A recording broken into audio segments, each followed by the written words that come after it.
I'd like to call this meeting of the West Dallas West Milwaukee School District to order, please. If we could please rise for the pledge. Mr. Schultz, will you please lead us? Allegiance to the flag of the United States of America and to the republic for which it stands, one nation, under God, indivisible, with liberty and justice for all. Thank you very much. Suzette, could you do the roll, please? Yes. Mr. Keller. Here. Mr. Bailey. Here. Ms. Klug. Here. Mr. Lee. Here. Mr. Schultz. Present. Mr. Sikich. Present. Mrs. Jesta.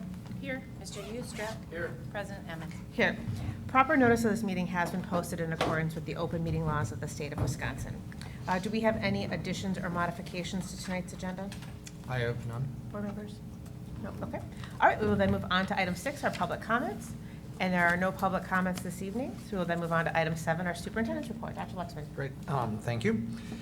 So we'll start with 7.1. We have our report from our Nathan Hale High School student representative, so take it away. Okay. Hi, I'm Nick Powers. I'm a senior at Hale. Hi, I'm Shakira Buford, and I'm a junior at Hale. The Nathan Hale Winter Formal was this past Saturday, February 21st, from 7:30 to 10:30 p.m. in our gym. The theme was Electric City, neon, with the gym decorated in glow-in-the-dark splattered paint, paper lit up with black lights. During our short week last week, we had 3 spirit dress-up days, including Decade Day, Generation Day, and Neon Class Color Day, culminating with the pep assembly on Friday afternoon to honor our winter sports team. The winter formal court, as well as had a variety of class competitions to determine the most spirited class. The statewide ACT is being given to all juniors at Nathan Hale and all high schools all over the state next week, Tuesday, March 3rd. All juniors will be taking the ACT as a measure of individual, state, college, and career readiness, as well as the Department of Public Instruction accountability measure impacting our state school rating. We wish our juniors the best of luck on this assessment. Honor Roll. It has been an awesome winter season at Nathan Hale in both academics and athletics. We have much to be proud of at Husky Nation.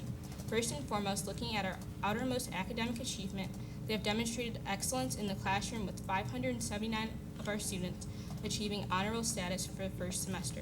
This is not only a reflection of our students' effort, but also of our dedicated and talented staff at Hale. These students will be recognized at our annual academic banquet in May. Congratulations to the Nathan Hale dance team as they competed yesterday at the Badgerette Wisconsin Spirit Championship, earning honors in each category they competed. Second place in kick, fourth place in encore pom, third place in debut pom, and Jordan Creighton earning a fourth place freshman outstanding performer. The 21 dancers on this team dedicated the last 10-month season to choreographing, learning, perfecting, and performing beautiful routines every time they take the floor. We thank the ladies for working hard all year, bringing the energy to each home sporting event they have performed at, and representing Nathan Hale High School to the highest level. On Wednesday, February 5th, Nathan Hale senior football players Nate Nobbs and Brett Nardi signed their celebratory national letter of intent to play football and continuing their education at the University of Eau Claire. Congratulations and best of luck to Nate and Brett. Our Husky wrestling team finished tied for second place in the GMC Conference dual meet standings. Then 2 weeks ago at regionals, Hale had 7 wrestlers qualify for the sectional meet at Whitefish Bay this past Saturday, as to which 2 individuals qualified for state, Jacob Hoxie at 106 and Brady Mako at 220. We wish them the best of luck at state in Madison this next weekend. We wish Hale math teacher John DeWitt the best of luck this next weekend at the U.S. Olympic Team Trials in Atlanta, Georgia, where he will be competing in the marathon against the top 250 runners in the country to represent Team USA at the Tokyo Summer 2020 Olympics. He qualified for the trials at the Twin Cities Marathon in 2017, where he placed 7th overall. Nathan Hale had our 3rd induction to the Athletic Hall of Fame last Friday, sponsored by the Athletic Booster Club. It was an extremely talented and well-deserving group of nominees spanning 60 years from the 1950s to the 2000s. We congratulate Coach Ron Kurtz from 1976 to 2015 and athletes Richard Dick Spider Ludke from 1952 to 1956, Carrie Massey from 1976 to 1979, and Jamie Turtenwalt from 1994 to 1998. on being the third class of inductees into the Nathan Hale Athletic Hall of Fame. They all have the qualities of outstanding athletes and coaches with resumes of state appearances, state titles, school, state, and personal records, multi-sport athletes, along with competition, scholarships, and success at the college level. Did you know 1 pint of blood can save up to 3 lives? Cancer patients, accident victims, and patients with blood disorders often require frequent blood transfusions, and there is an urgent need for blood at this time. The Hale Winter Blood Drive, sponsored by HOSA, our Health Occupation Student Association, was held last Thursday, February 20th, and we meet our goal of 85 pints donated. That will save up to 255 lives. The Hale Central Musical Little Shop of Horse was a huge success the past 2 weekends. It was a great collaborative effort between the 2 high schools, with the female lead, Atalia Zuniga, being a freshman from Central, and the male lead, Ryan Jukabiak, from Central as well. It featured over 60 Nathan Hale and Central students in the cast, crew, and pit orchestra. Attendance totaled over 1,200 people for the 2-weekend production. Awesome work. Thanks for letting us share some great things going on this past month at Nathan Hale. Awesome, thank you. Any Thank questions you. for our Thank you. students? Great. So you have ACTs coming up in a week? She I does. do. All right, well, good luck to you. When next time we Thank see you. you, get a good update from you and everything else. Hopefully. So enjoy. Thank you very much for coming in and talking to us tonight. Thank you. Okay, we'll go on to 7.2, the legislative update. I'm missing my reading glasses this evening, so I might struggle a little bit. So, the Assembly Committee on State Affairs recommended passage on the following education-related bills. For Bill AB 670, this bill increases the minimum retirement age under the Wisconsin retirement system, decreases the minimum break in service for annuitants in the Wisconsin retirement system who are rehired by a participating employer, and allows rehired annuitants to elect to not participate in the Wisconsin retirement system. So this is a bill that's moving through and essentially would give us more access to potentially substitute teachers, right? So retired teachers that maybe want to come back. And then Assembly Bill 816, this bill mandates that the Holocaust and other genocides be included in the state model social studies standards. It also requires that students receive instruction on the Holocaust and other genocides in school. And then not in the document the board has, but we're also hearing that the requirement to teach cursive writing is getting traction again. So that may come back and make some changes for how we organize our guaranteed and viable curriculum. So I'll go to 7.3, district recognitions. We love our public schools week is February 24th to the 28th. There's a whole lot of information on the Wisconsin Public Education Network website. I went there today, and it's a really cool celebration of public schools. So 9 out of 10 students in America attend public schools. Public Schools Week is a national celebration to highlight the great things happening in our nation's public schools, as well as bring attention to the critical issues facing our schools, students, and educators. The initiative shows the strength and potential of public schools in a democratic society. And that pledge, I won't read that, but that's there, and then you can go online and kind of, commit to the pledge. From Leadership and Learning, some really cool stuff in our music program. And so this one's a little odd because it's about me. On Saturday, March 14th, 2020, Dr. Lexman, Superintendent of the West Allis West Milwaukee School District, and other area educators will be recognized as the Civic Music Association's Music Educator Awards reception. Dr. Lexman has been named Educational Administrator of the Year. He was nominated by 4 of our music teachers in the district. So we're really proud to have 250 students in prelude strings, 654 students in orchestra, 680 students in band, and 970 students in our district in choir. And on January 18, 2020, West Allis Central High School sophomore Cecilia Santiago was awarded a Civic Music Association of Milwaukee High School Certificate of Excellence and High School Scholarship. Each scholarship winner received $250 and performed in a recital on February 9, 2020 at the Milwaukee Art Museum. Cecilia was named the 2020 Young Artist Scholarship winner and received an additional $500 scholarship. Excuse me. And then at Shared Journeys, Lisa Cola, our program facilitator at Shared Journeys, was selected for the 2020 Herb Cole Principal Leadership Award.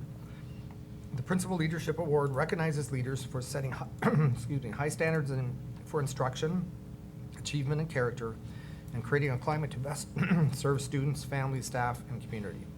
Lisa will use the grant award to support the students and their children who attend the infant lab at Shared Journeys. Lisa will be honored on May 9th, 2020. At Central High School, Carrie Hansen, social studies teacher at Central, was selected for the 2020 Herb Cole Teacher Fellowship Award.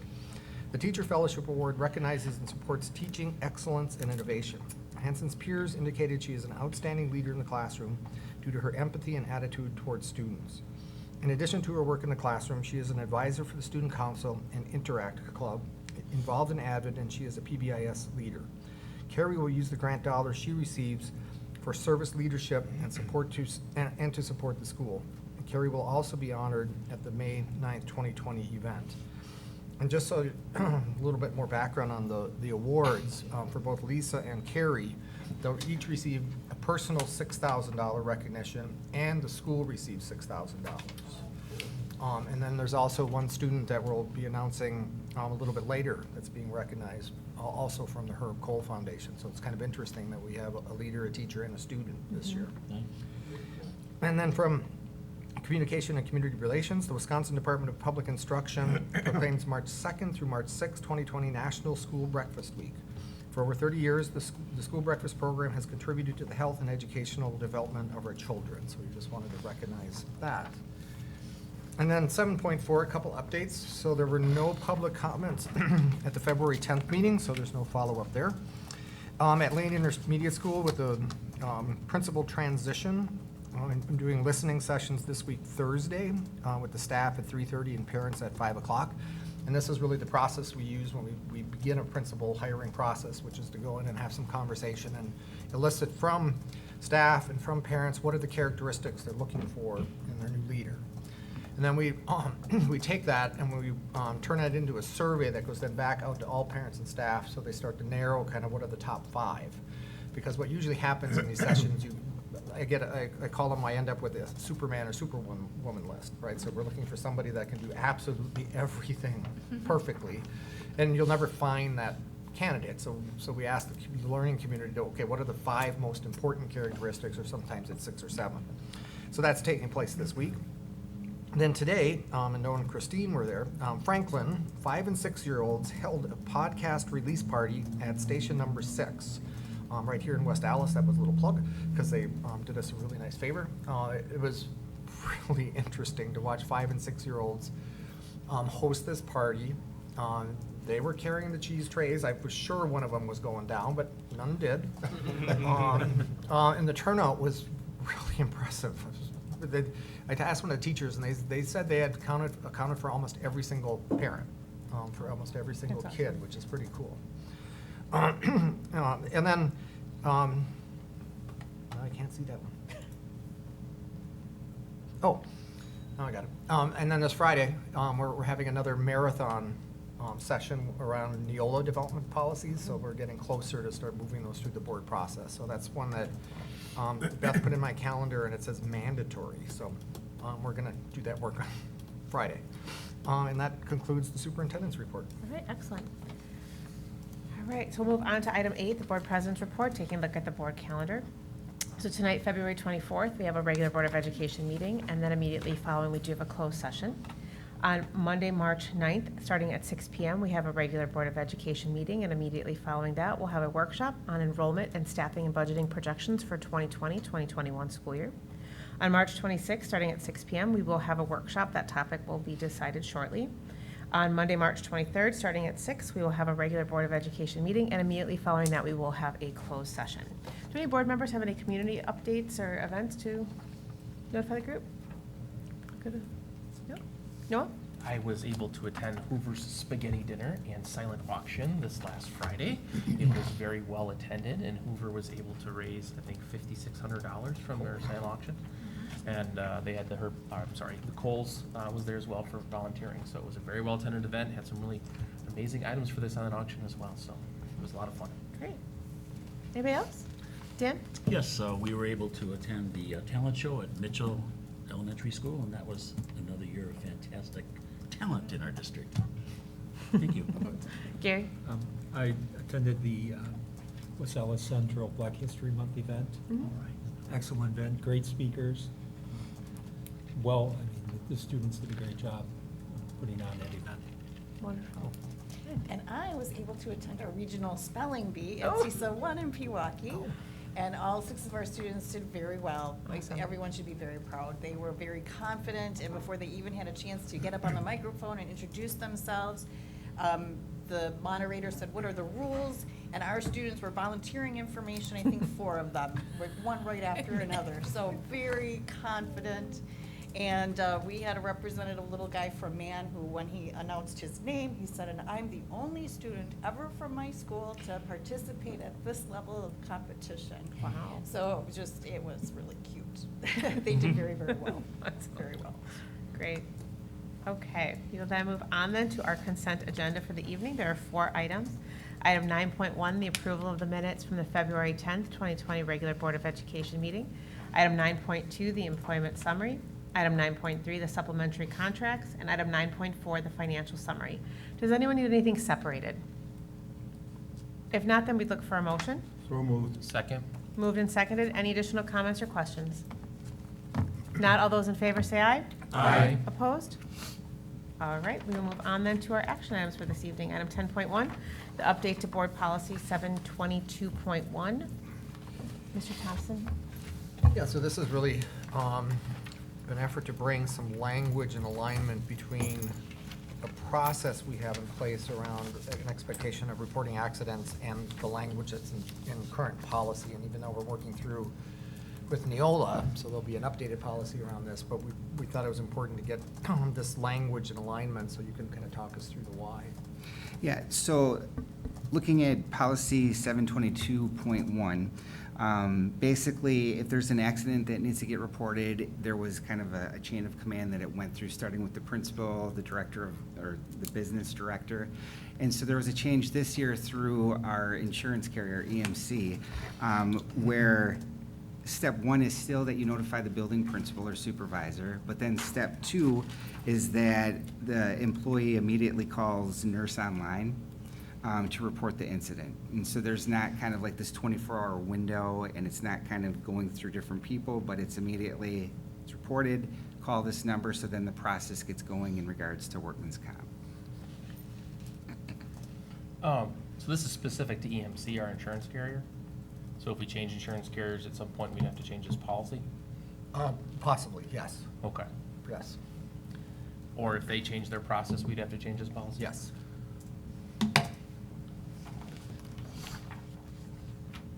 So, and one of the things it's unusual to have in a policy, specific provider, call this phone number. But what it does is it gives us a place to go back to the employee and say, you didn't follow the policy. So that it's a really clear expectation this way. We'll just have to make sure we're really on top of if they change their phone number or something like that, because then policy gets out of whack, and then someone follows the policy that is out of whack, that could get us in trouble. So Mhm. it's the only thing that's Yep. a little concerning for me, is we have to make sure that that phone number is accurate. Any other comments or questions? If not, we'd look for a motion. So moved. Second. Moved and seconded. Any additional comments or questions? Not all those in favor say aye. Aye. Opposed? All right, so that moves on. All right, and then we will go on to our discussion and update for this evening, the update on the professional development days. Hello, everyone. Hello. All right, let me pull this up on here, so that'll be easier.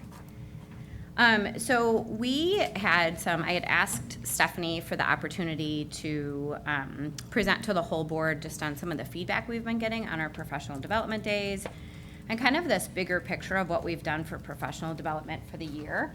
Because it's the first time in my time in doing this that I've had as many people, our staff, reach out to me just with email after email after email, thanking me for something we've done at professional development or telling me what an amazing day they had. That is not what used to happen, at least it hadn't been. And so it's a bit of a culture shift for us that we now have people not only taking really good advantage of everything that we're offering in professional development, but actually taking the time to reach out and send long emails to thank us for that work and thank us for the investment of the time that we've put in. So I wanted the opportunity tonight to just share some of that feedback with you guys and kind of give you a big picture of what professional development has looked like for this year.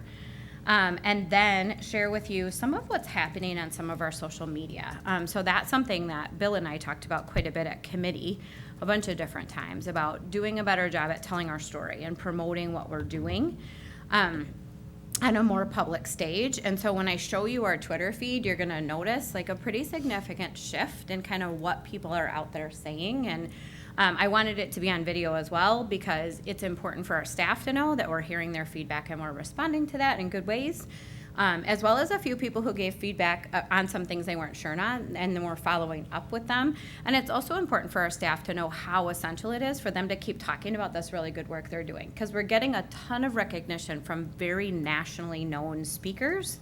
But yet sometimes our own staff doesn't promote the things that they do as well as I think they should, because some of it is just amazing what we have going on. So let me start this. So we started the year with our opening day on August 27th. And Marty did a brilliant job that day of really having it be a student showcase of some of our public demonstrations of learning.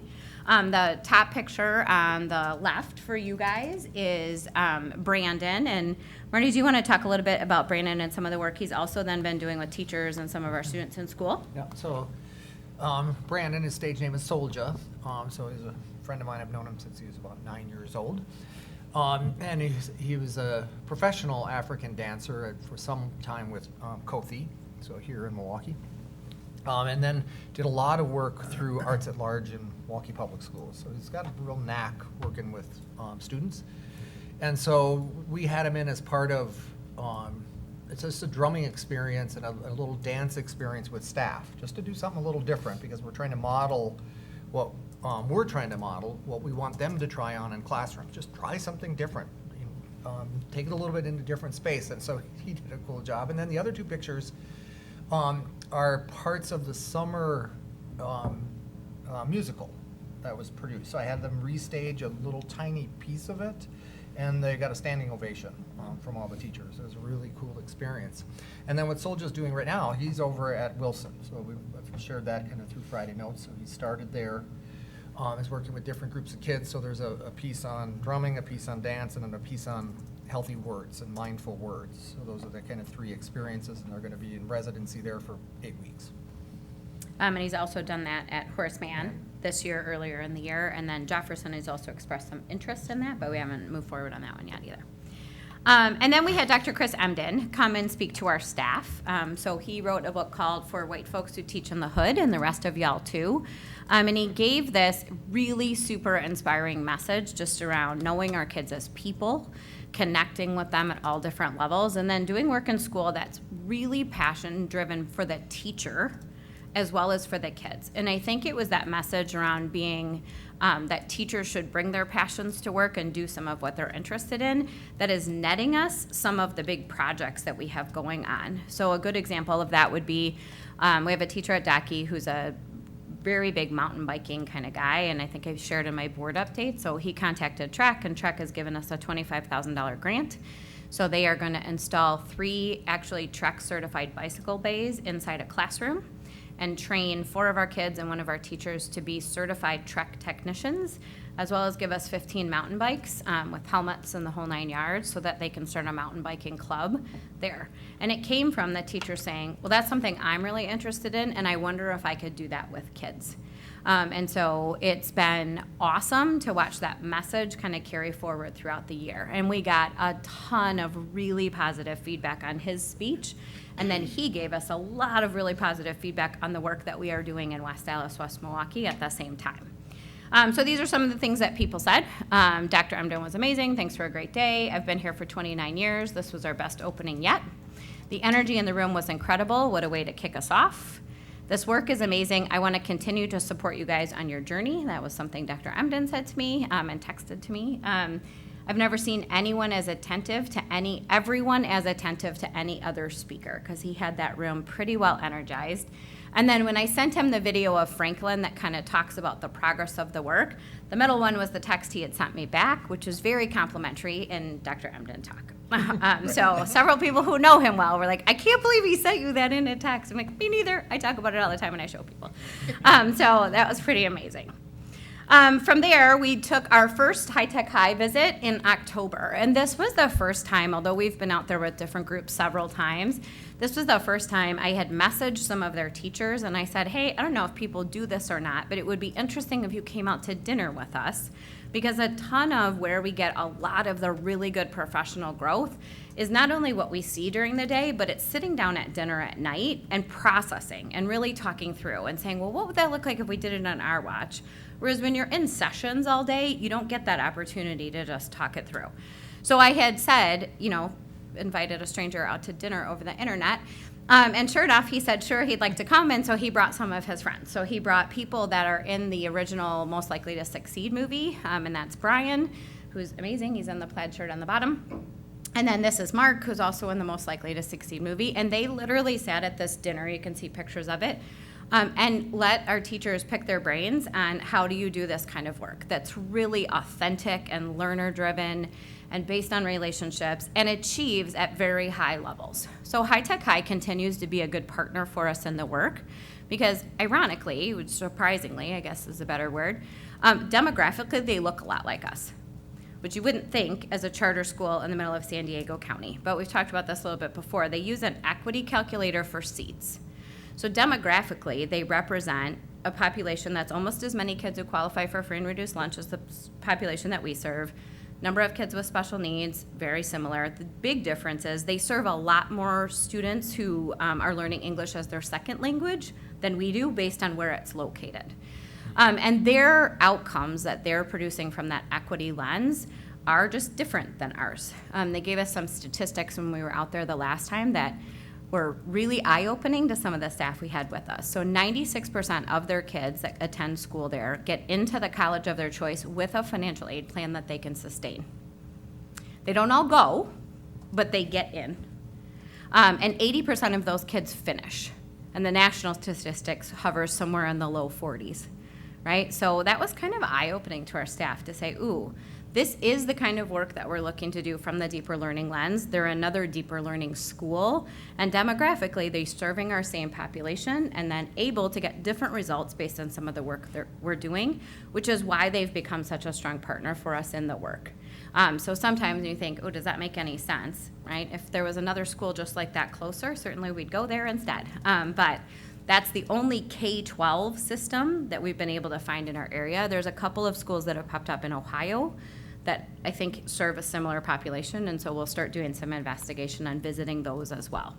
But that was our first visit. So we had a group of teachers this time from Longfellow, West Milwaukee, Hale, Central, Mitchell, and I think that is it that I brought that time. Oh, and Frank Lloyd Wright. And then that was one of the groups at the end of the evening for dinner. And then this was an email I got from one of the staff who had come.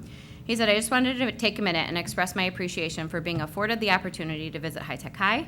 The insights gathered from observing their environment has helped clarify my own vision for a future and provides greater material for reflection.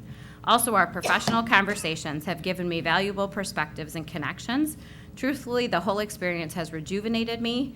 I hope to be putting some plans into action soon. I'm excited to continue to practice what I've learned. Thanks again, have a great day, and feel free to pass this along to anyone else who deserves credit for this opportunity, which is you guys, because you've really supported that work at a high level, and it's really having an impact on our staff. So then we jumped into the November 4th Professional Development Day, and this was our first, you're not going to be able to read that, but this was our first time at we had grade level meetings in the morning for elementary, intermediate, and high school where we looked at our I CAN statements. For elementary, we reviewed the I CAN statements that are in the current report card. We started getting feedback around those. Intermediate did some planning with myself and Chris Miller and kind of understanding the big picture of this work. And then high schools had the learner panel from Frank Lloyd Wright come and talk to them so that they could start to get a lens at the ones that are in our flexible learning community and kind of what this work looks like when those kids start coming to high school, who are really self-directed and very, very empowered. So what does that look like differently for those learners when they get to high school? And then we had teachers either nominate themselves or get nominated by someone who knows their work well, offer to open their classrooms and do showcases for other teachers. Because we have teachers doing amazing work all across our district, and so it's time to get them to start being a little bit more collaborative and talking to each other across schools versus us always being the ones that share the knowledge on, hey, did you hear about these cool things going on at Hoover or Mitchell or Franklin or Mann or wherever else we're gonna go. So that was the menu of options that teachers had to choose from. And then all of our teachers chose an option and then went to go see another teacher who was doing that kind of work and then had some reflection. And so this was a couple of the pieces of feedback I got from that day. Just wanted to say that the PD day was very useful. The trauma information, in the afternoon, we had a trauma speaker come in and speak to a bunch of the schools that had signed up to see her, who is amazing, and she's coming back in March to do some more work for us. Was excellent. The PBL support from Franklin and the 5th grade teams was exactly what we needed. Great job. And then this was from a different teacher. So Sarah was one of the presenters that day. Gave one of the best PDs I've ever been to. I just thought I'd share that with you. And again, these are teachers going out of their way to just reach out and say, hey, something cool happened today and I thought you should know about it. And then we had a coaching visit from High Tech High. So this was the first time, so our experience with them going out to dinner when we were out there was so powerful for our staff that we have now engaged them in coming here to do some coaching inside of our classrooms. So in January 15th through 17th, we had Mike Strong and Sarah Strong. Mike was at Docky for 2 days. Sarah went to Franklin, Madison, and Walker for 1 day each. And you can see like some of the reflections that they had. Mike was saying things like, I had this incredible week at Docky. The students and the teachers are brilliant and thoughtful and kind, stoked to continue working alongside this progressive and inspiring place. And then he tweeted out all kinds of pictures about the things that he was seeing that we're doing that he thought were really impressive work. The feedback I got from staff was amazing. It was, thank you for just providing us a time to pick somebody else's brain who's been doing this for a long time and refresh and give us ideas. And both Sarah and Mike had just incredibly complimentary things to say about the volume of the work that we do in a large comprehensive system. And we're really impressed. And Mike's comment at the end was that when the staff at Docky said, well, we have one question for you. What are you going to go out and tell people about what we do at Docky? And his answer was, this is one of the most progressive schools in America. I'll be talking about this visit everywhere I go. And he is, again, a national speaker who goes lots of places and does this work all kinds of places. And Christine was able to join us for dinner. So I don't know, Christine, if you want to add anything to that. Well, I know the comment on the bottom that he did use the word progressive when he referred to Docky, but he also referred to them as nimble, which I thought was kind of cool. That is cool. Yeah. Yeah. And again, we were able to invite some teachers and some administrators out to dinner with us and just have a nice evening to be able to say, thanks for the work that you do each day, and let's celebrate that and talk about why this is exciting and sometimes really hard. And then let's get some more ideas around that too. So then we had the January Professional Development Day. So in January, again, elementary met to talk about the I can statements that are on the report card, start collecting evidence of what those look like in grade level teams. We got a lot of very positive feedback last year that elementary wanted more time to meet in grade level teams, so we make time for that at every PD day when we can. And then secondary, 6 through 12, had an opening with me, so that's me on the stage in the middle, but I wanted to show off Chris's shirt. With our hashtag on the back, talking about how does the picture of equity fit in with deeper learning. And this year was the first year we had a team of teachers, one from every single school, come and sit with us to plan these days. It was really important to get more feedback from our teachers on what happens in these days, and so therefore we made a committee, and we had one teacher from each school come, and then we would vet ideas, and then they would go back to their schools and get feedback from their colleagues, and then come back the next week and be like, yep, we're on the right track. So they gave us some feedback after the November 4th PD day that some of the secondary teachers were struggling. They get what deeper learning is, and they understand why equity is important, but they weren't seeing the marriage of those two things as the, that our pathway to equity is through that deeper learning work. They weren't quite seeing that yet. So it was really good feedback to have, and it allowed us to adjust the plan for that day to make sure that we met their needs. So that's what we did in the morning, as we had a session where we talked about that and explained what a definition of a deeper learning classroom is. And then that was the first day we had the teachers all stand on my little human Likert scale that I made that talks about, are you doing deeper learning activities? Are you becoming a deeper learning classroom? Or are you in a deeper learning school? So we do that with I've done it with the principals before. I did it with the professional development planning group. And of course, they're the people kind of already doing some of our deeper learning work. So when I said stand on the Likert scale for where you are, they all moved kind of to the right. Then I said stand on the Likert scale for where your school is, and they all moved back to the left.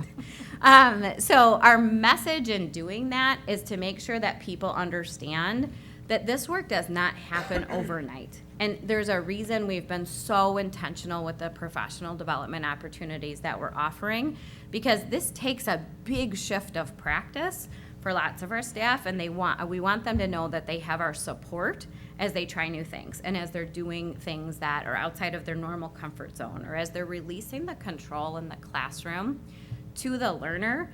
That is a scary moment for a teacher.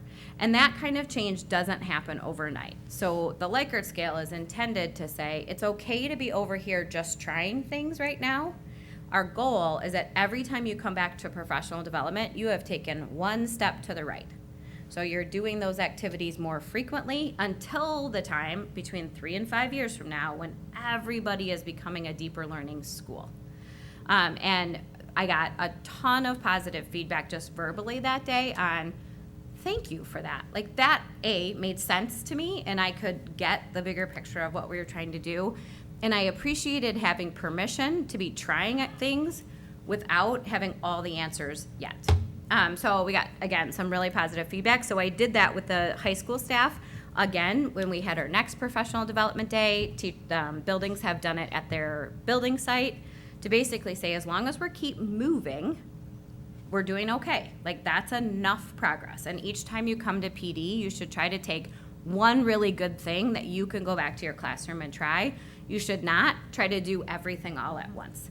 That's too much on you, it's too much on kids, and that's too hard, right? So if we want the work to be doable and achievable, we have to make it doable and achievable for our staff. So that's kind of how we've approached that. The rest of the morning for 612, they went into workshops where they practiced storyboarding in groups of about 20 to 25 that were cross-curricular between schools. So that really helped people get some perspective on where other schools are in the work. And then we went back to High Tech High again in January. This is when we took the really big group. And when Mike was with us at the DACI visit, we actually asked them to adjust some of what they were planning to do for our visit, because we wanted it to be far more student-led and student-driven, as that's the difference between some of what we are currently doing and that next level of the work is really when every single student can say, this is what I'm learning, this is why I'm learning it, and this is what I'm actually going to go out into the world and do with it. And in their K-12 system, I challenged staff to find me a student who couldn't answer those questions, and we haven't been able to find one yet. And in our classrooms, we're starting to get to the point where many, many more learners are taking that kind of ownership of the process. But that's like the big idea of what we're trying to get at, and we're not there yet all the way across the system. So that's what professional development is that opportunity to keep pushing people to get there. So our next visit for High Tech High, we had the staff I had staff from Hale, a big group from Hale, I had staff from Central, I had a big group from Frank Lloyd Wright. I had a few teachers from West Milwaukee. I had teachers from Longfellow, Irving, Walker,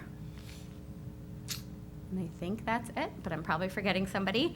So we had a really diverse group with us those days, and they designed a special immersion for us where actually students at the school took some of our staff out into a reef to demonstrate how they're launching a project that they're doing for the semester.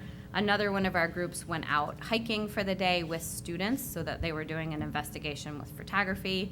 And our teachers could see right from the student lens how taking that work more public and taking it out into the community was so powerful.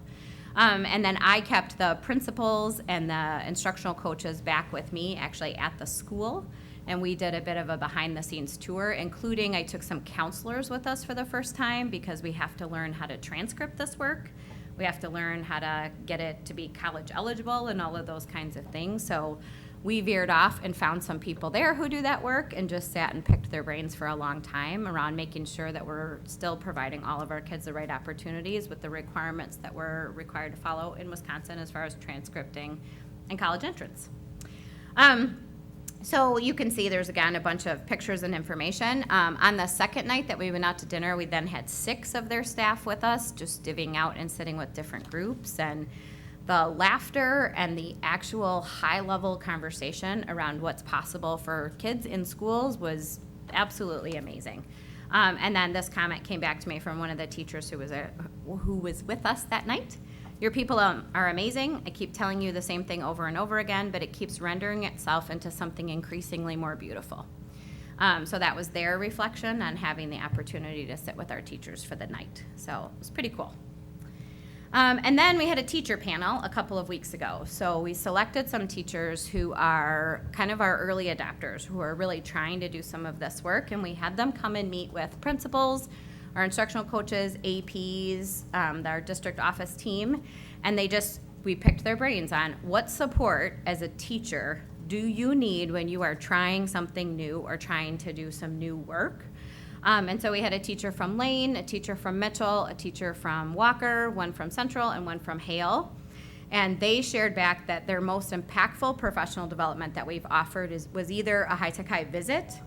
Most of them are taking the deeper learning course. So Chris Miller actually runs a deeper learning course for us that runs a bit like a college class where they come and they learn and do a bunch of things, and then they have to go back and do reflections and some homework, and then they come back again every 2 weeks. He just kicked off another one, and he's got, I want to say 32 or 35 staff that are giving up their time to come and take that class. So that's larger enrollment than we had in the fall. But his enrollment was at 12, and then these teachers talked about the impact of that class on how they do their work every day, and then his enrollment skyrocketed shortly thereafter. And then they also talked about our project-based learning boot camps that we offer in the summer. So those were some things that these teachers said, that's the professional development I need to continue to have in order to continue to grow. Leanne, who's in the picture there, and I blogged about this, if anybody, I think I put it in one of my board updates, but she started by saying, I ended last school year just really burnt out, and I thought maybe I needed to leave education and do something really different, and that is not a teacher you want leaving education. She's really good for kids. So she said, I went to project-based learning boot camp over the summer, and I just said, forget it, I'm just gonna try to teach like that. And her whole face lit up, and she talked about how powerful her experience with her learners are, and they're 5 and 6.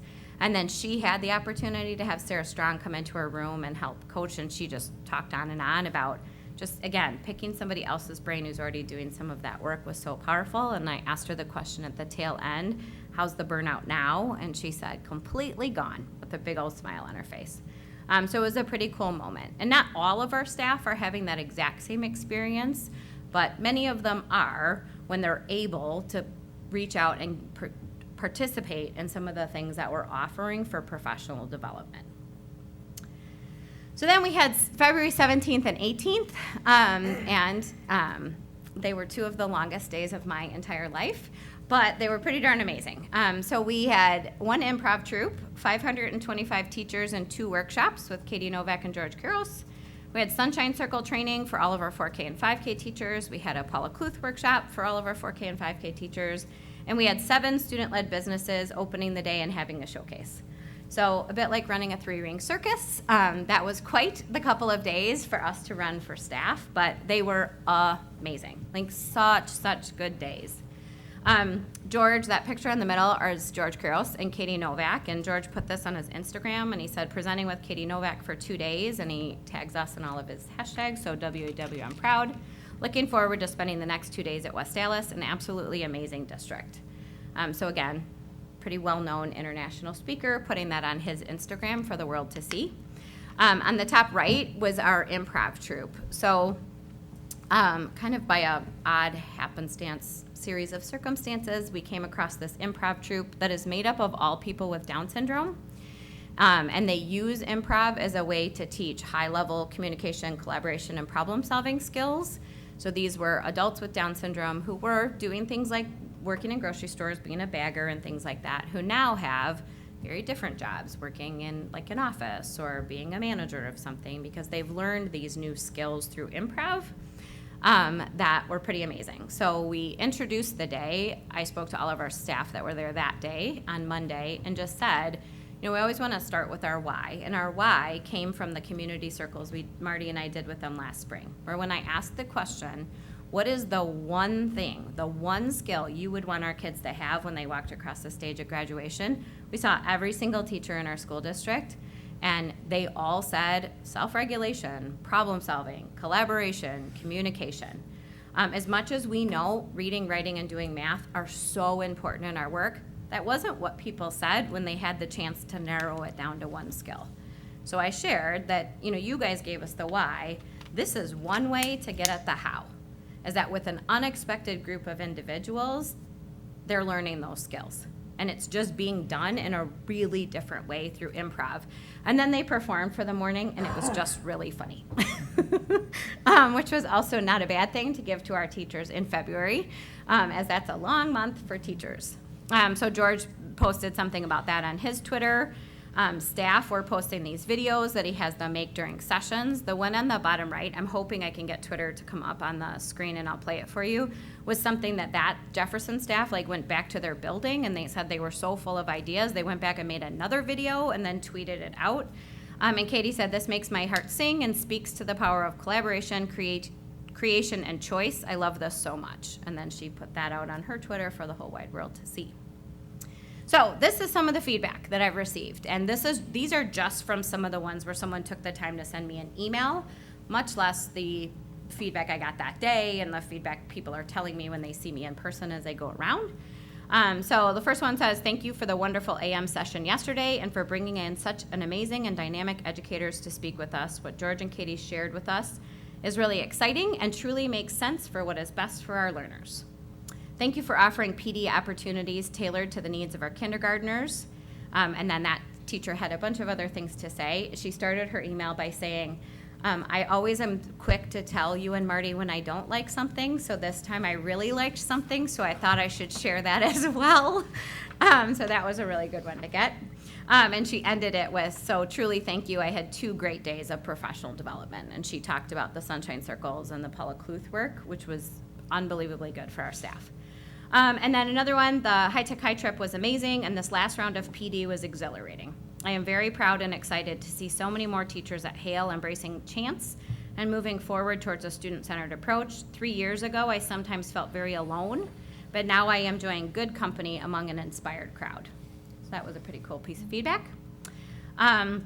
This was from the Improvineers, who wanted to know if they could enroll their kids from Ohio to come here. Said you could. I'm not really sure what that would look like. And then asked if we are doing this other places around the world. And I was like, oh no, we're pretty busy just doing it here right now, thanks. So they said, we're really impressed with the programs and your outside of the box educational thinking. A staff member wrote this on a feedback form. I already feel re-energized about the rest of the school year. This is exactly what I needed. As the day continued, I felt motivated by the discussions of our Horace Mann team revolving around the messages of George Kuros. And then the last one really meant a ton to me because it is a ton of work to put these days on, and you want to know that they mean something to people.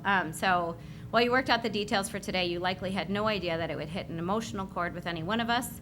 But it sure did for me, and I wanted to say thank you. I am a new teacher at Horace Mann this year, and today was just another reason I am thankful I made the decision to join the West Dallas West Milwaukee School District. So that was pretty darn good feedback. So what's next for professional development? So the deeper learning class is going on right now, and like I said, that's our highest enrollment in it so far.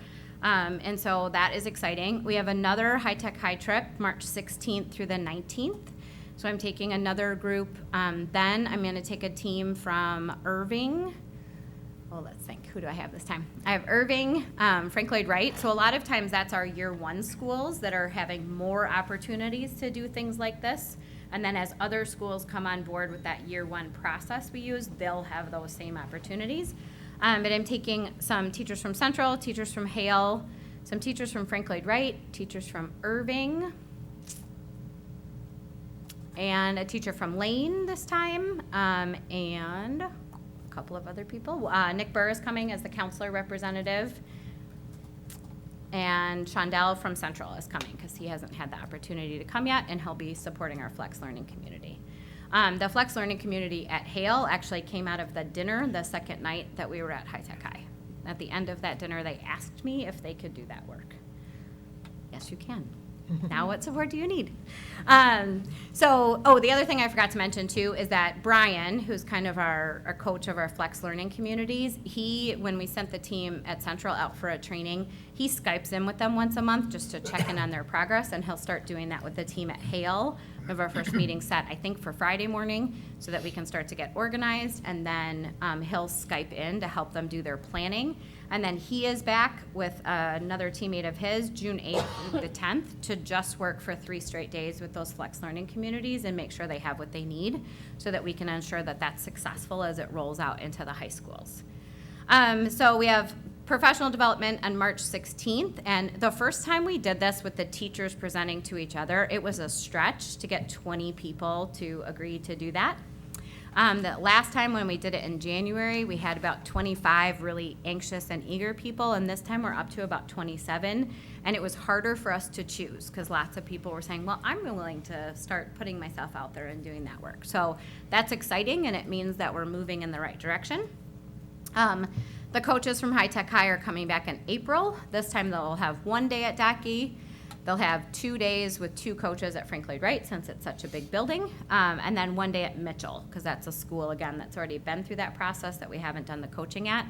We have contracted with them for their days for next year to do 20 days of coaching, so all of those teams, as I talk about taking them out there, now the sustainability plan is to have the coaches come here and start pushing into the buildings to do that work, as clearly I can't take everybody to California.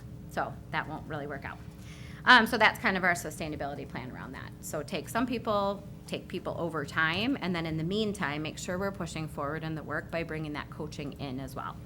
So they'll be back in April. We're still working on dates. We'll offer our summer project-based learning workshops all over again. We're gonna actually try to run those every week all summer so that any staff who wants to has an opportunity to attend. The very exciting part about that is last summer it was Adam and Chris that ran most of those with a little help from teachers, and this summer for the level 1 project-based learning boot camps, teachers will be running them all by themselves. So that's really exciting growth in a year's time. We'll have summer book studies again, and the deeper learning class likely will offer again in the summer. This picture on the right is a group of teachers at Central who were a little stuck and asked me for some help, and I said, well, I would be happy to come over and run a book study with you. So we meet once every couple of weeks, and we're reading George and Katie's book, Innovate Inside the Box, and we're having these unbelievably amazing discussions just around what we could do for kids and how we could support our learners at school differently. So it's been really, really interesting. All right, so now let's see if I can get Twitter to come up on this one because it's not coming up on my computer because it's blocked. It's blocked, yeah. Yeah, I think it's blocked. This one is on the secure network and I'm logged in, so in theory it should work. And Brandon's coming to show me exactly how. Don't teach anybody how to break the system for that, though. They sent me some directions and I tried, and I'm like, don't worry, because it's not easy. On the most recent should PDA work. day when George was here, because he asked staff to use social media to make videos, so we had a, very quickly contacted Frone. Got Bruce. I said, Marty, I need that filter. Get the filters gone, get the filters, we're gonna have 500 teachers can't get to Twitter.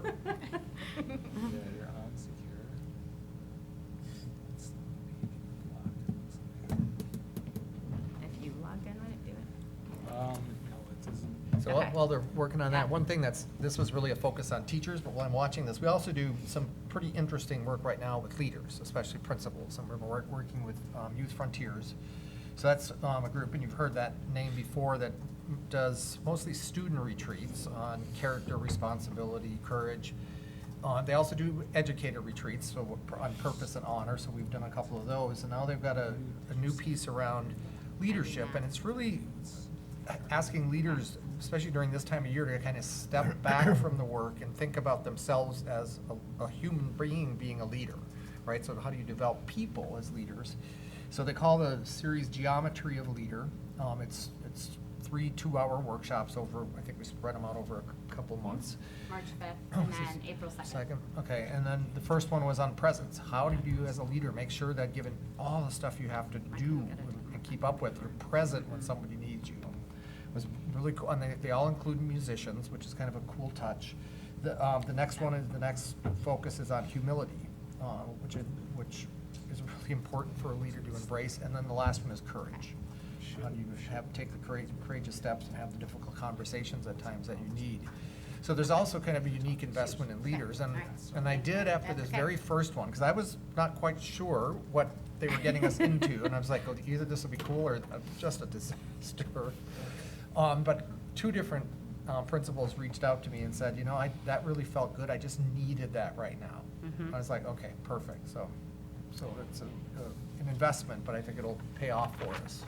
Well, apparently, I can't get Twitter up on the network because it's black right now. But if you do have a Twitter account, I would encourage you to use your search feature so that you can put in the hashtag WAWM proud, and you're going to get videos of our staff just reflecting on their day and giving positive feedback. And one of the teachers said this in her feedback, which I was going to pull up off of her Twitter, but I have it on my phone. She said, ever since I was little, I knew I wanted to be a teacher. I always knew I wanted to think outside the box and try to do things differently. I was never a student who enjoyed traditional school, and I don't ever plan on being a teacher who teaches traditionally. I know I'm only halfway through my first year of teaching, but I can confidently say I am doing work I feel passionate about. The past 2 days I have spent at professional development re-energized me and made me so excited about what I can bring back to my class.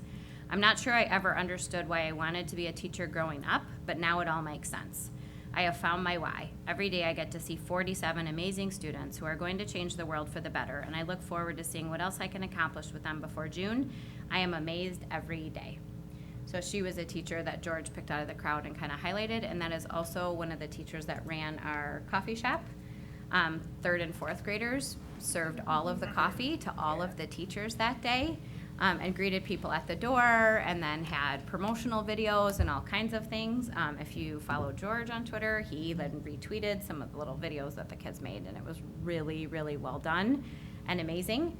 The t-shirt shop was also there, the smoothie shop, a snack shop, the newly revamped bookstore at Central was there, greeting card shop that Jackie Jacoby runs, a photography studio that one of the students runs out of Hale.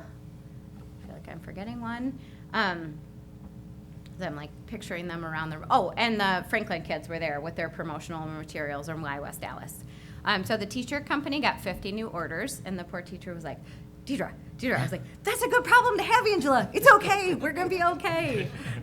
So that is taking off like wildfire. The t-shirts that they wore today at the podcast kickoff were actually made by our students at Decky.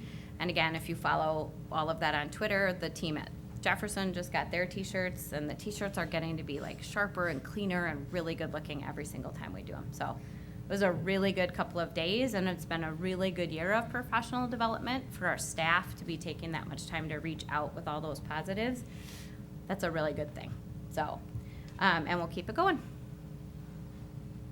Any questions? Yeah, Brian? Not necessarily a question, but my Twitter feed was inundated with a lot of messages and positive feedback to what was going on the last 2 professional development days. So it was really exciting to be able to see all that and all the good messages that were being shared. Awesome, thanks. Bill? I couldn't really imagine where we are today 4 years ago when I came onto the board. And this is kind of like what I heard, next gen and all this different talk that we had 4 years ago, and I really enjoy how it's kind of funneling down into what we got going on, and I think we've kind of found our why, and I just want to thank you guys for your leadership in this, and it's really exciting to see this type of content, and when you kind of can control some of the narrative on the good stuff that's happening, I I think it's carrying over into the community, and, you know, I don't hear, I mean, the things that we hear here, and you know, it's not all peaches and cream, and I know there's some. Yeah, we don't have all the difficulties answers yet. and that sort of thing, but to hear this type of talk from the staff, and it's really, it's a game changer, and I'm really enjoying this ride, and thank you guys.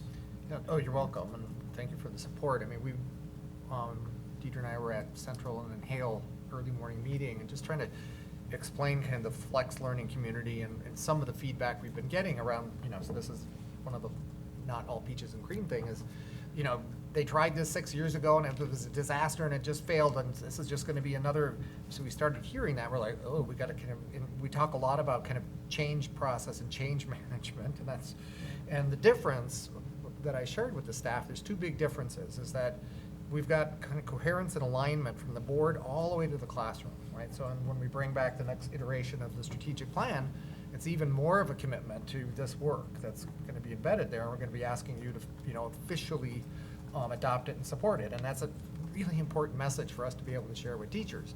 The second big difference is there's a huge support plan around the work, right? So and that didn't exist before. It was just really kind of a top-down, we had the Walker model, everybody do that, but not a plan to support it. And so, yeah, that didn't work in terms of change management. So we're intentional about how we're kind of proceeding through this.